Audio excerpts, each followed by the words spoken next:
JBN, we keep you informed. I'm Michelle Jones.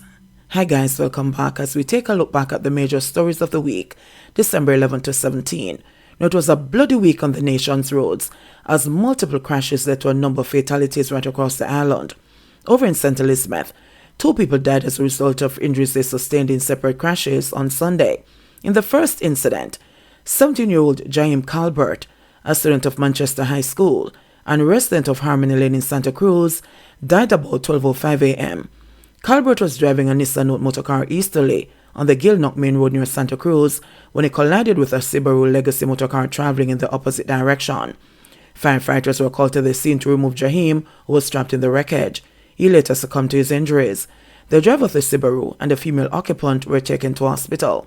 Now, before I look at the second incident, 17-year-old Jaim would have just gotten his license. Why was he on the road at 12:05 a.m.? Unsupervised. Even though he has a license, the license is, as when I said, Jamaica, it is so young that I don't think at that time of the morning he should be traveling by himself. Oh boy, moving on. In the second incident, the deceased has been identified as 40-year-old Anisha Watson, a resident of Spring Park in St. Elizabeth. According to reports, about 3:30 a.m., 4 people were traveling in a Toyota Corolla motor car when the driver lost control of the vehicle and crashed into a concrete utility pole on the Newland Main Road. The damage resulted in most of the southwestern section of St. Elizabeth and parts of Westmoreland being without power supply. The 4 people sustained injuries. Firefighters were called to assist in removing the injured people from the mangled car. Watson succumbed to injuries at hospital. There are also reports of another crash involving 3 people in Shiloh. Those injured in that crash were also taken to hospital. And still on Sunday, 4 people were killed on the Palisades Main Road in Kingston. This crash involved a Toyota Prado and a Toyota Probox. According to reports, the Toyota Prado was traveling towards the Norman Mall International Airport, while the Probox was traveling towards Harborview. Reports are that the Prado failed to keep left and collided head-on with the Probox. Now, being judgmental, when I saw this accident, I was like, what did the taxi man do now? But not this time. The taxi man is not at fault this time. In that accident, 4 persons lost their lives. Rosemary Roberts Banton and her son Zachary Heslop, as well as 53-year-old cab driver Delroy Grant and his wife Camille. All 4 are residents of Seaview Gardens in St. Andrew. A Russian national, Alexei Zaystov, has been charged by the police with 4 counts of causing death by dangerous driving.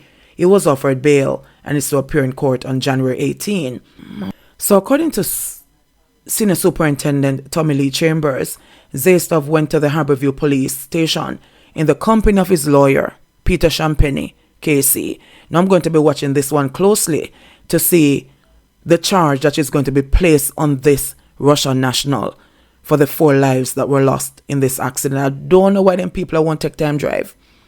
Time and time again, it has been asked of drivers on the nation roads, stop a careless overtaking, cut down on your speed. But for some reason, nobody seems to listen. Nobody wants to listen. I know 4 persons were killed, the lady and her son, the husband and the wife.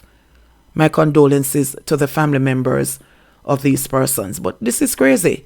How many times have you been on the road for the drivers who are listening and you're driving and somebody will overtake and expect you to pull off the road, you know? If you allow them to come in.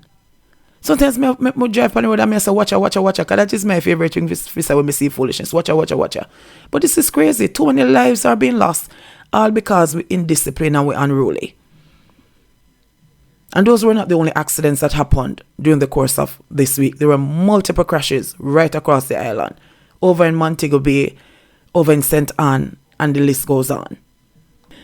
This week was not a good week for security guards. 2 security guards were found dead with gunshot wounds at the premises of China Harbour Engineering Company in the 6 Miles St. Andrew area on Monday morning. Another security guard who was reported missing was later found unharmed. Now, reports are that explosions were heard in the vicinity of the check premises sometime after 11 p.m. on Sunday. A search was made of the area and 2 security officers were found shot to death. One of them was found in a car trunk, while the other was found in bushes on the compound.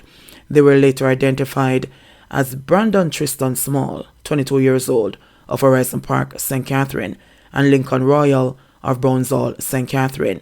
The men were employed by GYD Security Company. Information received is that a grey-looking station wagon motorcar drove to the entrance of the facility and was let in.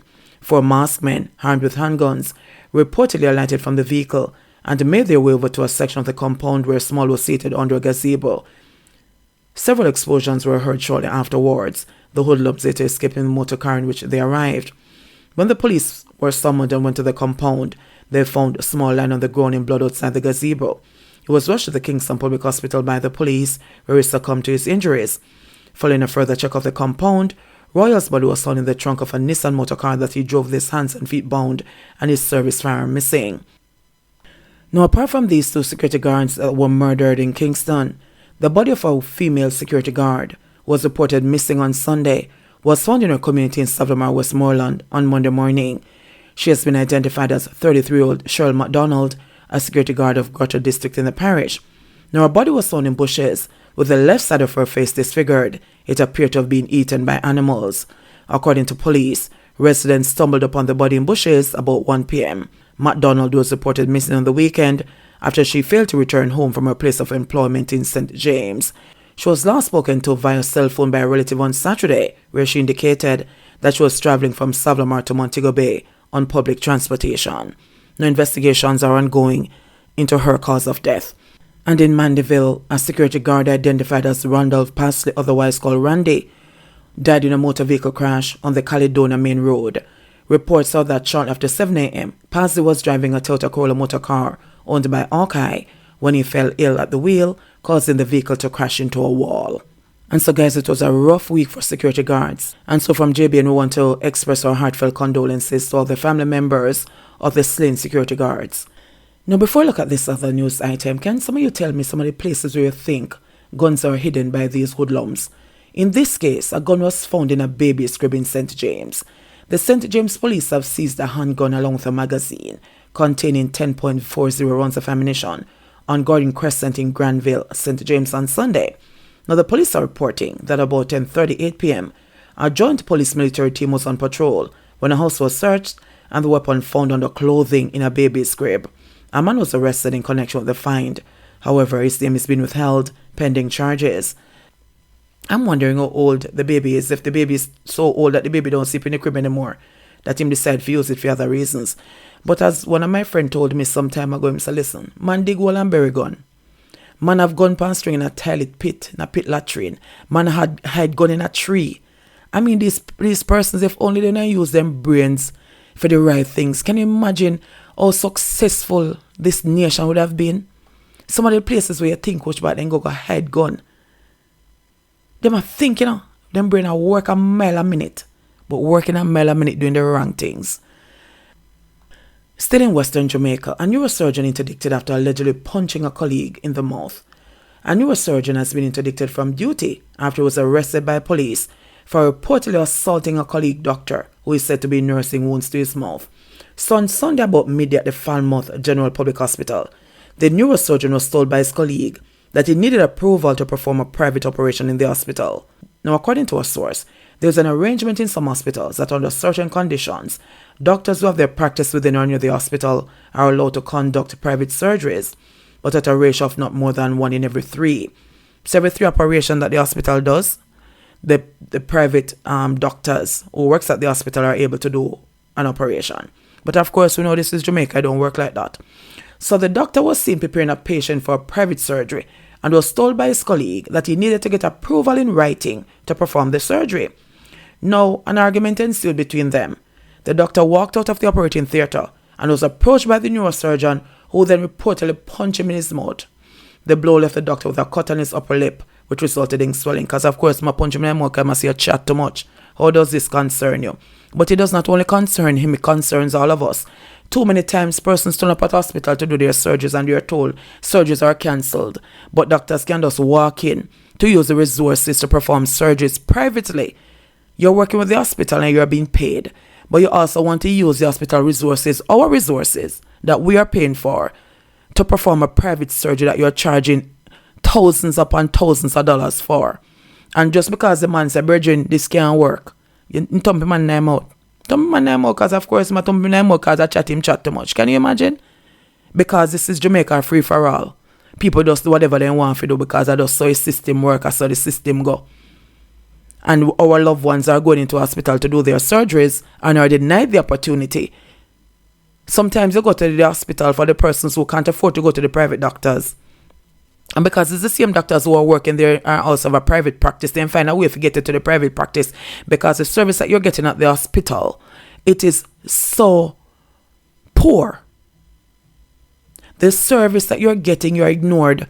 But when you go to the private practice, the doctor, you won't even believe that the same doctor they meet up in a hospital. So they want to perform their private surgeries inside of the hospital using our resources, you know. Thousands upon thousands of dollars for those surgeries. So those persons who have ever done a surgery or has ever loved one who has done a surgery, you know, say not cheap. And just because the man pointed out to him, into my man name out and saying chat too much. So we're going to watch this one now to see what he's going to be charged for. And something needs to be done. If they want to do them private surgery, them also need to pay the public hospitals to facilitate them when they are able to. But then it's no 1 to no 3. You can't go so. Because too much of us are suffering and dying just because we don't have the money to go to the doctor to give me big money for do private surgery. Nonsense. And Dr. Christopher Tufton needs to address this and do something about this. This needs to stop. It has been going on from Whoppi Kill Phillip. I don't know who names, but I saw me here, so them name. But from Whoppi Kill Phillip, this has been going on where doctors are able to use the hospital to facilitate private surgeries, while the persons who are there in the public system are not able to do their surgeries because, of course, there's no time allotted for them to do it. Or by the time you turn up here to listen to one emergency, it is always something, so people are suffering. But it is okay if you have the money, you are able to do it. Corruption will never end in this country. Guys, this other news item left me very disappointed and surprised. SAGICOR's Alicia Moulton-White has been slapped with multiple fraud charges. Alicia Moulton-White, the Vice President of Group Marketing for SAGICOR Jamaica, has been slapped with multiple charges in relation to alleged fraudulent activities on customers' accounts at the institution. Our attorney Bert Samuels said his client is maintaining her innocence.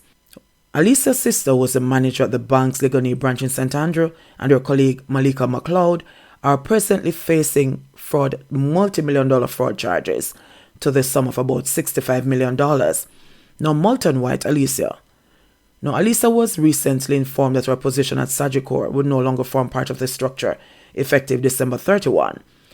Now, when I heard this, when the story broke about Trisha, the sister, I was like, oh my God, look at the embarrassment that she bring to her family. Look at the embarrassment that she bring to her sister.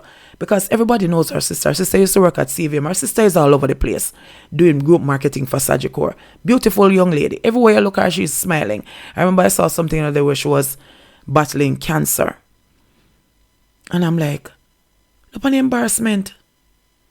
There was also a follow-up story where it was said that these ladies took the money out to give it to a church. And I'm like, what were they thinking? But the embarrassment for the sister. Only now to hear that Alicia is involved. I am hoping and praying that this is not so. Not just for the sake of the parents, but for the sake of all of us that are disappointed in what we are hearing. Boy, I don't really know if it's about that one. But I'm sure a lot of persons are disappointed. They never saw this one coming. So I'm hoping that at the end of this, she'll be vindicated. And what is being said is certainly not the truth. Because I don't know. I really and truly don't know what to say. So let me move on. Spanish Town woman allegedly stabs boyfriend to death. Another one of these stories. A 27-year-old woman has been charged with murder in relation to the stabbing death of her boyfriend. Shakira Brailsford of Corliss Road in Spanish Town, St. Catherine, is accused of fatally stabbing Tejon Honeygun, otherwise called Nika, a 35-year-old construction worker of Marchben Road in Spanish Town, during an argument on Tuesday. At about 5:50 a.m., Honeygun was at home with his girlfriend when an argument developed between them. The argument got physical, and a ratchet knife was used to stab Honeygun in the chest. The police were summoned, and the body of the now deceased was seen lying on its back with what appeared to be a wound to the chest. Brailsford was subsequently arrested and charged. And I can't say this enough. Why make them people that want part ways when they can't agree? Why is it that if you're living with a man or you're living with a woman and you can't agree, me listen, I bet you're going to live under one bus stop. Or you're going to live under one overhead bridge. But at least you're going to have your life. Because there's some people, me don't know what makes some people head so hot. Mighty God of Zion, this is just too much. When a man a kill woman, a woman a kill man. When will this end? If you cannot agree, part ways. Go under one bus stop, pack your little bag, in a cartoon, and man, then you used to pack them bag in a little handkerchief, something, neck, and just put a stick over their shoulder. Make we learn to do that now. If you can't live in peace, put your things in a one little handkerchief, one sheet, one something, type on one string, put it over your shoulder, and move on. Because your life is more valuable. We need to start put some value on our lives. Yes, sometimes we are so fearful that we can't leave. And it's not like overseas where there are shelters where abused people can go. But I even forgot me. If I ever go on the police, me can't stay. Because I need to live to fight another day. This don't make no sense. This is going on too much. Too much people in a relationship are being killed.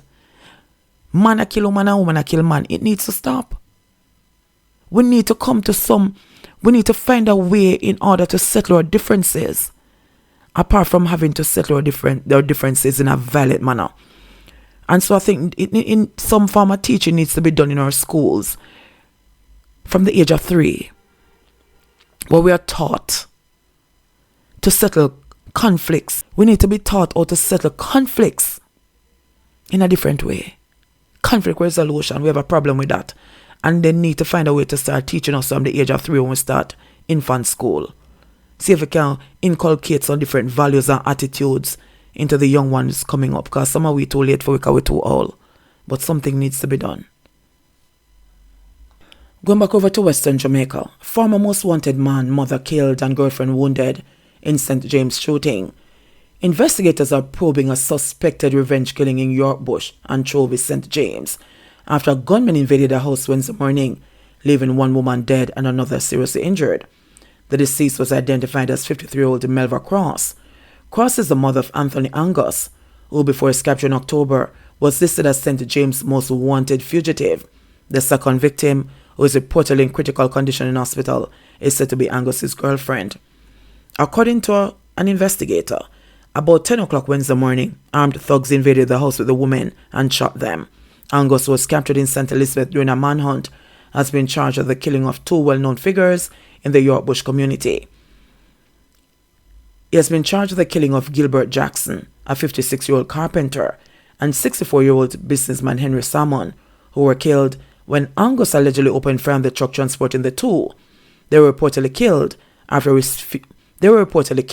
refusing to give him money. And I'm sure most of you remember that news item very, very clearly. So Angus, kill him and them, run gas St. Elizabeth. And as soon as him go into custody, the police then take him into custody. They will shoot him mother and his girlfriend. Now, I don't know the type of mother that Melva Cross was. Because she could have been a mother who were not in a slackness with him. As well as she could have been a mother who was an Poland's mother, as we say. I don't know. But this revenge killing thing, it might not end anytime soon. Because we have seen it time and time again. People are upset because he killed 2 productive members of the society. Hardworking businessmen, hardworking men who had wives and children. So they went back and they killed his mother and his girlfriend. It is so sad. We don't know if because of this killing, the other persons are going to be killed. We're just hoping and praying that it ends right here, so. Because the damage has already been done. There's nothing that can be done to correct this. Yes, the 2 men were killed and they were productive people. But the reprisal killing, boy, I don't know. But then somebody will go say, you can't say that because it is not your relative. So the shoes is not on your feet squeezing you, so you can't say that. But I don't know. Killing is that a lot of times there's no end in sight. It continues. Cop sentenced for illegal weapon and ammunition. Now this policeman is something else. A police constable was found with 83 rounds of ammunition and an illegal weapon, which he claimed he found in 2018, which is 4 years ago, was sentenced to 3 years and 10 months in prison. Now, I've seen the comments where a lot of persons are quarreling and arguing about the laws and said they say 15 to 30. But the thing with his case was that his case, he was arrested and charged before the law was changed. So they cannot, he cannot be prosecuted under the new law. No attorney at all, no matter if they just start school or then just get called to the bar, can argue this one. That listen, he cannot be sentenced under the present law. So Albert Taylor, 31, was assigned to Area 5 headquarters, has been sentenced to 3 years and 10 months for illegal possession of a firearm and 3 years for illegal possession of ammunition after pleading guilty. Now, this is what I don't like. The sentences are to run concurrently. So he will not be serving 6 years and 10 months, but just 3 years and 10 months. He'll be serving the longer sentence, which is 3 years and 10 months. Now, Taylor was served the country for 9 years, was arrested and charged after he was found with a weapon at the Swallow Field Examination Depot in St. Andrew in October. And what I can remember about that story was that he was there along with some other men and he was acting in a manner that arose the suspicion of the police, and he was searched. And when he was searched, an Astra Glock pistol and a magazine was found in his waistband. One round and a gun also was found elsewhere in his person. But it didn't stop there. The police went to his home and following a search, several different rounds of ammunition were found in his shoes and plastic bags. A handgun holster, a baton, and a carry-on were among the items that were also recovered. Taylor, when cautioned, told the police that he found the gun in 2018 and decided to keep it because he had applied for a licensed firearm but was turned down. Taylor said, find the gun. Oh, he himself lucky. They just walk and just buck up on gun. A hush Kelly's man lost to them gun. That Taylor him couldn't find it like when they walk on road and find dollar coin or $1,000 bill. So he found the gun in 2018. Now at 2022, you know. So he has had the gun for 4 years walking around. Boy, every day come like say more and more corrupt police. And police don't deserve to be in the uniform. Or in the uniform. Because looking at the other story now, cop among two arrested for multi-million-dollar cooking oil heist. Policeman a thief cooking oil. The St. Catherine police are probing a robbery in which millions of dollars worth of cooking oil was stolen from a delivery truck on Saturday morning. The Spanish Town police have so far taken 2 suspects into custody in connection with the incident. It is said that a truck, which was carrying products from Separate Limited, was traveling along the Spanish Town bypass about 9 a.m. when the heist was made. 2 men in Vestmark police stopped the truck and the vehicle was commandeered to the Thetford area near Old Harbour. The truck was emptied and the driver and the 2 sidemen were tied up inside the vehicle. Thanks be to God they never killed them. The victims managed to free themselves, escaped from the vehicle and made a report. An operation was launched and a Honda-Fit motor car said to be a part of the robbery was seized. So, an operation was launched and a Honda-Fit motor car said to be a part of the robbery was seized. Further operations resulted in the arrest of 2 suspects, one of them a serving member of the Jamaica Constabulary Force. The goods have still not been recovered, so I don't know which wholesale or which restaurant or where them drop it, but the goods have still not been recovered. But time and time again, we have been hearing about police officers who are thieves. How much time have we heard that, listen, them might do operation and go in a people's house and people can't find them valuables or can't find them money? The robbery that went on recently in Ports, a policeman was taken into custody. However, it was released. It was not charged. It was released. What is happening with the Jamaica Constabulary Force? What makes so much thief in the Jamaica Constabulary Force? When they're so wicked. Walking around in uniform and want to commandeer vehicle and people and talk to you a certain way. Tell a bad word and talk down to you and look on you and my thief. 1 whole truck of cooking oil night Christmas. What a piece of cooking them are going to do. Because thieving goat out there. Thieving cow out there. What is happening? I'm sure that I've heard that when they are selected to join the Jamaica Constabulary Force, they are given a polygraph test, which is also known as a lie detector test. And that background checks are done, that they go into the communities and they ask, what type of person is this person? So how is it? Is it that when they go into the police force, they get corrupted? Because this don't make no sense. Too too much police officers are turning up in the news for the wrong reasons. Too much of them are thief. And it does not look good for the persons who are there working hard. The good police officers, them. Because right now it look like there are more bad police officers than good police officers. And it is sad. That is why people are afraid to go to the police and make and report, because they're in bed with the criminals. The criminals are their friends. They go to the police to report. And the next thing you know, man come in your house, come tear down and shoot you and shoot off a family member them. Why? Because you didn't even understand that the police that you're reporting to, I'm afraid you just go report about. This don't make no sense. So crime will always be on the rise. Because we have no faith and confidence in the Jamaica Constabulary Force. But guess what? I just some stop for today. So, it's always a pleasure to have you. Enough love, blessings, respect. Keep on your head down, stay safe, and take time drive on the road. It is a silly season, but my want to soon come pass over into 2023. So enough love, respect, and blessings. It's your girl, Michelle Jones. JBN, we keep you informed.